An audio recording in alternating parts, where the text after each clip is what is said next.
Very good morning my dear students. अभी तक हमने लेसन में कहाँ तक देखा? उपसर्ग एवं प्रत्यय के, व्याकरण के, कि 3 प्रकार के उपसर्ग की परिभाषा और 3 प्रकार के उपसर्ग, तत्सम उपसर्ग, तद्भव उपसर्ग और आगत उपसर्ग कितने कितने हैं, उसके कितने शब्द कैसे बनते हैं, ये हमने देखा। आप उसका अभ्यास कीजिएगा। और अब आज हम संस्कृत के अव्यय, उसके बाद हमने देखे पिछले वीडियो में संस्कृत के अव्यय में हमने कहाँ तक देखा कि संस्कृत के 9 अव्यय हमने उस समय पिछले वीडियो में देखे थे।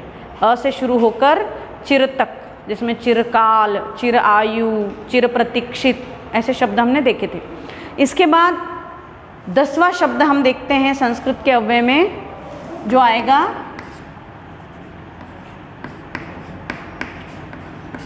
तत्। तत् का मतलब है उस या उसी।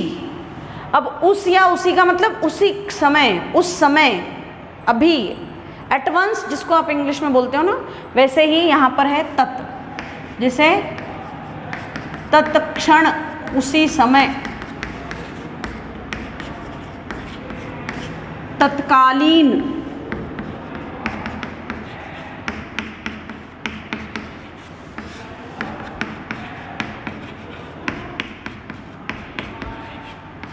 तत्कालीन, तत्क्षण, ऐसे शब्द। आप इसे और शब्द बनाइएगा। इसके बाद, तत् के बाद दूसरा शब्द हम देखेंगे तिरस या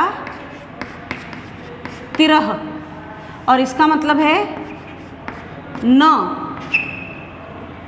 या गायब।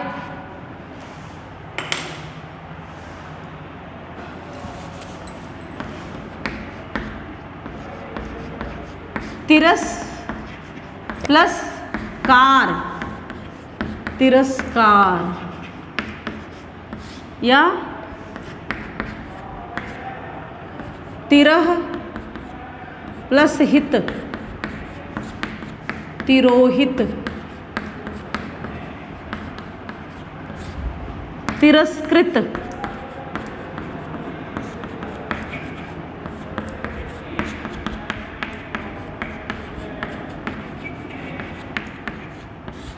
है ना। ऐसे बहुत सारे शब्द बनते हैं। तिरस्कार्य ऐसे भी बनता है, कार्य शब्द लगाकर भी, मतलब जिसमें वो चीज़ नहीं है या गायब है, उसका अभाव है। इसके बाद 12वां शब्द हम देखते हैं। तत् से 2 शब्द देख लिए हमने। इसके बाद प से शब्द आता है पुनर। पुनर का मतलब है दोबारा, पुनः या फिर से। इसमें शब्द बनता है पुनर्याचिका,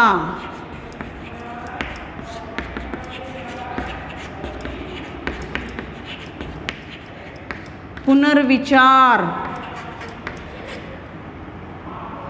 सॉरी पूरा बनता है, पुनर्याचिका यहाँ पर न पे आएगा, पुनर्विचार,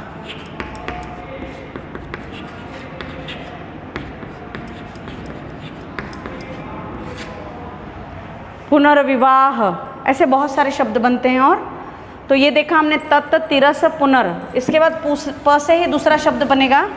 ये हो गया 10, 11, 12। उसके बाद बनेगा पुरा। पुरा का मतलब है पूर्व या पहले। जैसे शब्द बनता है ना पुरातत्व, पुरातत्व विभाग, मतलब एस्ट्रोलॉजिकल जो खुदाई करते हैं किसी चीज़ की, वो शब्द बनता है पुरा, पुरातत्व से। ये है 13वां शब्द।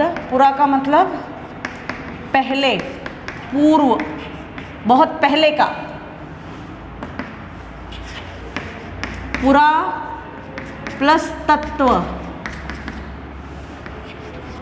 पुरातत्व,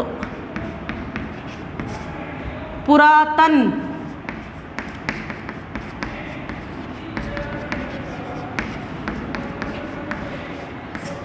पहले के समय से आया हुआ, पुरातन है हम कहते हैं ना, पुरांतक।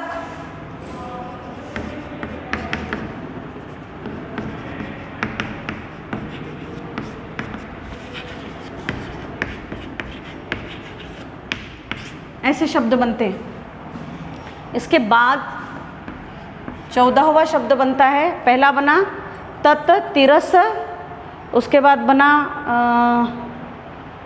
10 11 12 था, सॉरी पूरा तत् तिरस, उसके बाद पुनर और पुरा।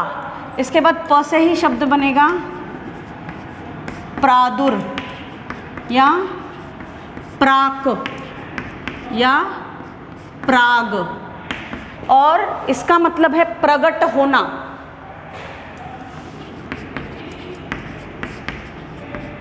उत्पन्न होना, निर्माण होना, प्रगट होना, उद्भव होना, है ना, बहुत सारे अर्थ हैं इसी के, एक ही मीनिंग है। अब शब्द देखते हैं, प्रादुर्भाव,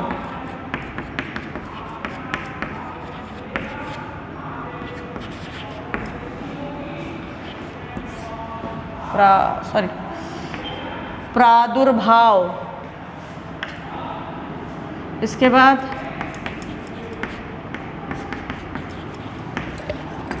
प्राकथन,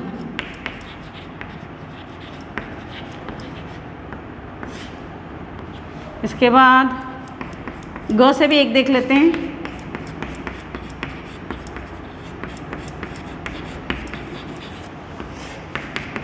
प्रागैतिहासिक।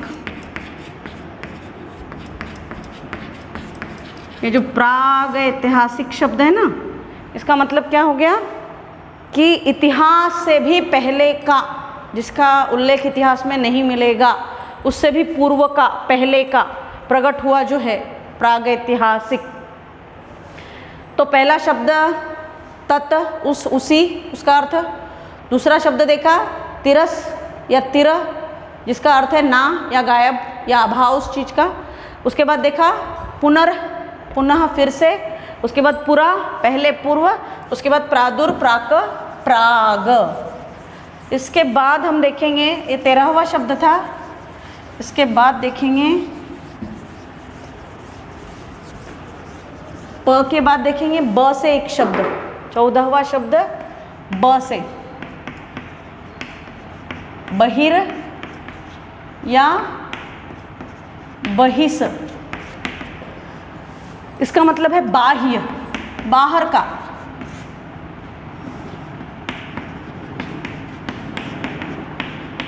बहिर्गमन,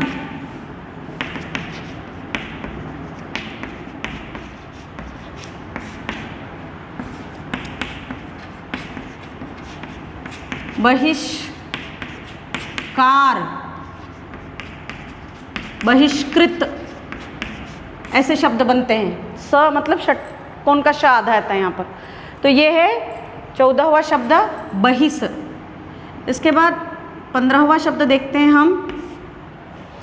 स से शुरू हो जाएंगे अब सारे शब्द बचे हुए, जो 5 शब्द हैं, 6 शब्द हैं, वो स से ही देखेंगे हम। उसमें सबसे पहले सत। सत का मतलब अच्छा, जैसे सत गुण शब्द बनता है, सद्गुण। त द में बदल जाता है, आधा त द में बदल जाता है। ये संधि का नियम है। किसमें? जो हम अभी संधि लेसन तो शायद आपका कट हो जाएगा इस बार, लेकिन हमने इसके पहले भी आपने संधि सीखा होगा 8th में भी। तो संधि में त के साथ बहुत सारे नियम आते हैं कि त रहा, त के आगे ये शब्द आया तो त इसमें बदल जाएगा। ऐसे बहुत सारे शब्द होते हैं। च छ के साथ त आया तो कैसे च छ में बदल जाता है। तो वैसे ही सत यानी अच्छा, सद्गुण, सद्भाव। सद्भाव यानी सद्भाव।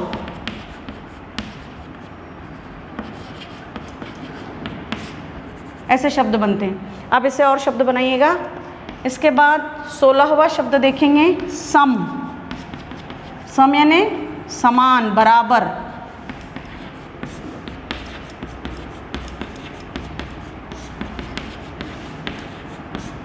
समकोण,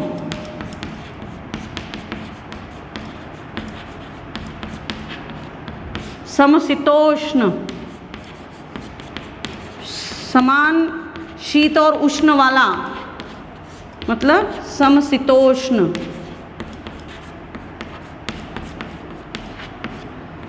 है ना, समभाव, समविचार, समवृत्ति, ऐसे शब्द होते हैं। तो 16 तक हम देख रहे हैं सम शब्द से। इसके बाद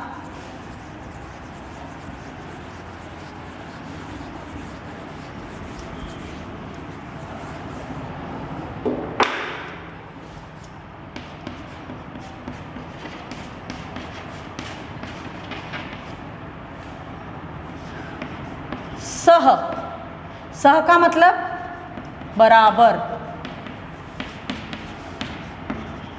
सहचर, सहपाठी, ऐसे शब्द बनते हैं। सीधा शब्द ही बना दिया मैंने यहाँ।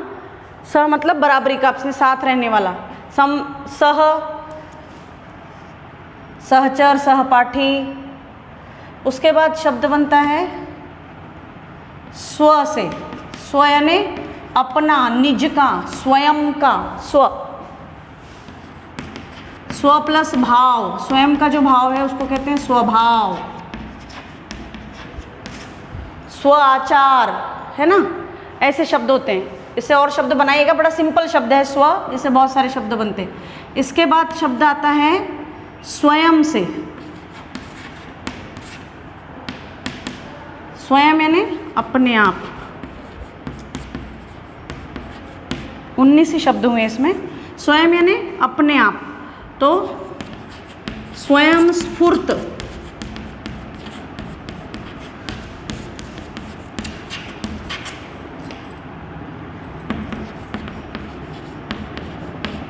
स्वयं प्रेरित, ऐसे शब्द बनते हैं।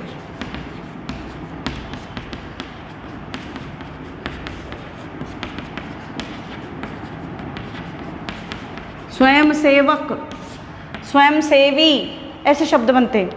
तो इस तरह से ये 19 शब्द हम देख रहे हैं इसमें संस्कृत के अव्यय में।